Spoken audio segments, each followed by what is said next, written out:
असफलता का विश्व भर में एक ही कारण है, लोग समय पर निर्णय नहीं ले पाते। जो व्यक्ति समय पर निर्णय नहीं ले पाता वह सदैव असफल रहता है। ऐसे व्यक्तियों में सच बोलने और व्यक्त करने का साहस नहीं होता। सफलता मेहनत और लगन से प्राप्त होती है। सफलता उसी व्यक्ति को प्राप्त होगी जो स्वयं मन की पवित्रता, धैर्य और दृढ़ निश्चयी हो। सफलता की प्राप्ति प्रत्येक व्यक्ति के लिए सुलभ नहीं होती। इसके पीछे प्यार का अहम योगदान होता है। यह प्रेम कार्य के प्रति हो या आपके प्रति। प्यार संसार का बहुमूल्य चीज होता है। बचपन में जो मुफ्त में मिलता है, उस प्यार को पाने के लिए जवानी में मेहनत करना पड़ता है। बुढ़ापे की स्थिति में यही प्यार मांगना पड़ता है। वह लोग बेहद खुश नसीब होते हैं जिन्हें बुढ़ापे में प्यार नसीब होता है। जीवन में जिस व्यक्ति को सफलता प्राप्त करना है उसे अपने लक्ष्य पर ही ध्यान रखना चाहिए। ध्यान केंद्रित लक्ष्य निश्चित रूप से प्राप्त होते हैं। उससे लापरवाही करने वाले सदैव पछताते हैं। किसी जीत को हासिल करने के लिए उसके पीछे लगा संघर्ष जितना बड़ा होगा, जीत भी उतनी बड़ी होगी। छोटे से छोटे लक्ष्य को हासिल करने के लिए संघर्ष बड़ा करना चाहिए। कहा जाता है, अनुभव शिक्षा का सर्वोत्तम शिक्षक है। व्यक्ति जो स्वयं के अनुभव से सीख जाता है वह दूसरों के सिखाए कहाँ सीखता। जहाँ मैं अपने अनुभवों को स्वयं का शिक्षक मान उससे ज्ञान अर्जन करना चाहिए। धन को धर्म के लिए व्यय करना चाहिए। संचित धन तथा समाज के लिए जो काम ना आ सके ऐसा धन सदैव व्यर्थ है। धर्मार्थ हेतु किया गया व्यय धन का सदुपयोग होता है, अन्यथा बुराइयां जड़ जमा लेती हैं। धन को एकत्र करने से बचना चाहिए, यह लोभ को जन्म देता है। जीवन में रिश्ते रखना काफ़ी अहम होता है, किंतु ऐसे रिश्ते हो जो जीवंत हो। ढेर सारे और मौका परस्त रिश्ते रखने से क्या लाभ। इससे बढ़िया रिश्तों का ना होना है। रिश्ते रखिए किंतु वह जो आपके समझते हैं, जिनको आप समझते हैं। किसी भी दान का उद्देश्य परोपकार की भावना से हो तभी दान की सार्थकता है। जीवन तुम्हारा है, पसंद भी तुम्हारा है। अब यह तुम पर निर्भर करता है, तुम अपने जीवन को किस प्रकार से जीना चाहते हो। सफल सही व्यक्ति होता है जिसमें विनम्रता का भाव कूट कूट कर भरा होता है। सफल जीवन वही है जो स्वयं से पहले दूसरों के विषय में सोचता है, उसके दुख में शामिल होता है, अपनी खुशी को बांटता है। स्वामी विवेकानंद जी के अनमोल विचार। तुम्हारा लक्ष्य तुमसे अधिक दूर पर नहीं है। आशावादी बनो और निरंतर संघर्ष करो। थोड़ी सी शिथिलता भी तुम्हारे लक्ष्य से मुंह मोड़ सकती है। निस्वार्थ भाव से की गई सेवा ईश्वर की सच्ची सेवा होती है। आत्मविश्लेषण में वह शक्ति है जो रातों रात सफलता दिला सकती है। जो व्यक्ति स्वयं का सम्मान करता है, स्वयं को प्यार करता है, वही दुनिया के अन्य अर्थों को जान पाता है जिससे अन्य लोग अनभिज्ञ रह जाते हैं। सफलता का अर्थ धनवान हो या नहीं, अपितु खुशहाल होना है। जब आपका जीवन आनंदमय और उल्लासपूर्ण हो तभी आपकी सफलता सार्थक है।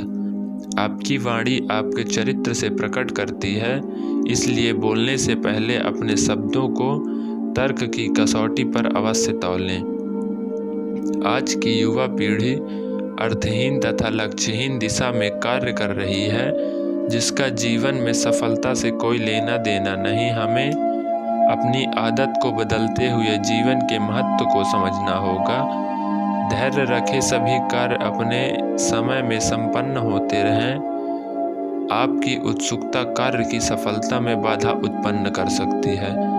जिन्हें जीवन में सफलता या निर्धारित लक्ष्य को प्राप्त करना होता है, वह आशा का दमन पकड़ कर्म की कुदाली चलाते हैं। बुराइयां सभी जगह होती हैं, बुराइयों के प्रकार भी विभिन्न हैं, सभी बुराइयों से परेशान हैं। यह उस बात रोग की तरह है जो पैर से हटाने पर सिर पर चला जाता है, सिर से हटाने पर दूसरे अंग में, इसलिए बुराइयों की ओर ध्यान देना व्यर्थ है। हमारे दर्शन शास्त्रों में लिखा है, अच्छे और बुरे की आपसी संबंध होता है। यह एक ही चीज के दो पहलू हैं। जहाँ समुद्र में लहर उठेगी वहीं दूसरी ओर गड्ढा भी होगा। जीवन ही दुखमय है, इसका सिद्धांत ही एक दूसरे पर आधारित है। बिना किसी का भोजन छीने हम खुद एक कौर नहीं खा सकते, बिना किसी को मारे हम सांस नहीं ले सकते। यही प्रकृति का नियम है, यही दार्शनिक सिद्धांत है। बुराइयों को खत्म करने के लिए बाहरी उपाय ढूंढने के बजाय हमें भीतरी उपायों की ओर कार्य करना होगा। प्रत्यक्ष से नहीं, अप्रत्यक्ष उपायों से ही इसका सम्मान किया जा सकता है, और यह सभी शिक्षा से ही संभव है। किसी महान कार्य को करते समय अपने मन को शांत करना होगा और अपने खून से जोश दूर करना होगा। अति उत्साह में व्यक्ति अपने स्वयं के कार्य बिगाड़ देता है। उत्तेजना में किए गए कार्य कभी सफल नहीं होते, इतिहास इसका गवाह है। स्वयं को सभ्य बताकर सनातन धर्म की भयानक बुराइयों करने वाले लोग कौन सी विद्वता का परिचय देते हैं। बुराइयां सभी में होती हैं, किंतु सच्चा हितैषी ही उन बुराइयों को दूर करने के लिए हर संभव उपाय करता है। बिना सहायता किए मार्गदर्शन दिखाए उपदेश देना व्यर्थ है। कष्टों में रहते हुए उपदेश पाना कोई नहीं चाहता। जो साहित्य समाज को तोड़ने का कार्य करती है, जाति भाषा क्षेत्र पर भेदभाव करती है, वह साहित्य समाज के लिए कलंक है। क्या तुमने इस तथ्य पर विचार किया है? भारत में सभी संस्कारों की कमी है। क्या तुमने अपने इतिहास को ध्यानपूर्वक पढ़ा है? तुम्हारा इतिहास सदैव गौरवशाली था, जिसे धूमिल किया गया।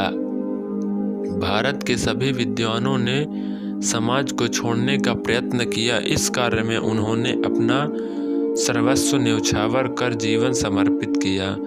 विद्वानों का कर्तव्य होना चाहिए, कोई भी उनके शरण में आए उसे बताना चाहिए कि तुम पहले अच्छे थे और अब तुम और अच्छे हो सकते हो। अच्छाई बुराई सभी का अपना महत्व है। जो अच्छाई के लिए अमृत का कार्य करेगी वही हमारे लिए जहर का कार्य भी कर सकती है। इसलिए व्यक्ति को अच्छाई और बुराई में फर्क करने के लिए शिक्षा की आवश्यकता होती है। धर्म संस्कृति के पुरजोर समर्थन स्वामी विवेकानंद युवा हृदय के प्रेरणा स्रोत थे। उन्होंने ज्ञान तथा सिद्धि का जो समन्वय स्थापित किया वह अद्वितीय था। उन्होंने शारीरिक मजबूती के साथ साथ मानसिक मजबूती को भी सुनिश्चित किया था।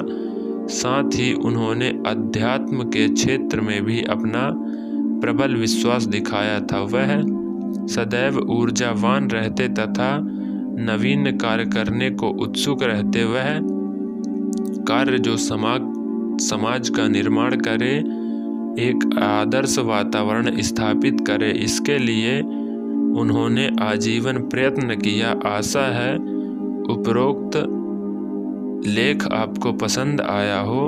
अपने सुझाव तथा विचार कमेंट बॉक्स में लिखें।